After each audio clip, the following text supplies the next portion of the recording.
ఆత్మ నమస్తే. ఈరోజు మనం జపించవలసిన నామము కామేశ్వర ప్రేమరత్న మణి ప్రతిపణస్తనియే నమః. కామేశ్వర అంటే కామేశ్వరుడు, పరమశివుని దివ్య స్వరూపము, చైతన్యతత్వము. ప్రేమ అంటే నిష్కామమైన దివ్య ప్రేమ, పరమానంద స్వరూపమైన అనురాగము.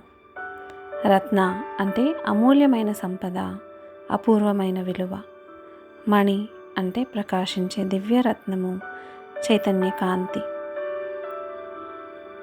ప్రతిపాన అంటే సమర్పణ, ప్రేమతో ఇచ్చుట. స్తని అంటే స్తనములు కలది, జగత్తును పోషించే మాతృస్వరూపిణి అని అర్థము.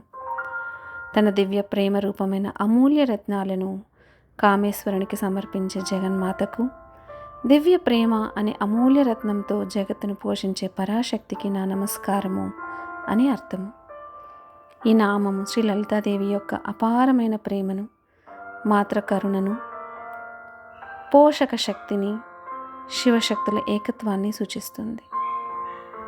ఇక్కడ స్తని అనే పదం కేవలం శారీరక అర్థం కాదు. ఇది ప్రేమతో పోషించే హృదయము, ఆత్మను తృప్తిపరిచే కరుణ, భక్తులను ఆదుకునే దివ్య మాతృత్వము అని సూచిస్తుంది.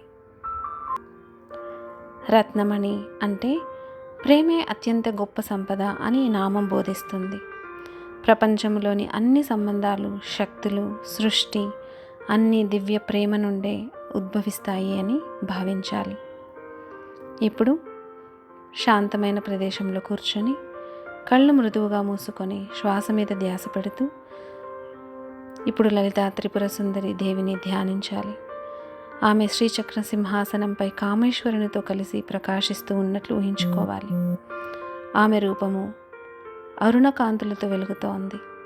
ఆమె హృదయ ప్రాంతము నుండి ఎర్రటి బంగారు దివ్యకాంతి వెలువడుతూ ఉన్నట్లు ఊహించుకోవాలి. ఆ కాంతి ప్రేమ, కరుణ, ఆనందము మాతృస్పర్శనిస్తోంది. ఆమె స్తనాల నుండి విశ్వాన్ని పోషించే దివ్యశక్తి ప్రవహిస్తోంది. ఆ ప్రేమ కాంతి మీ హృదయంలోకి ప్రవేశిస్తోంది.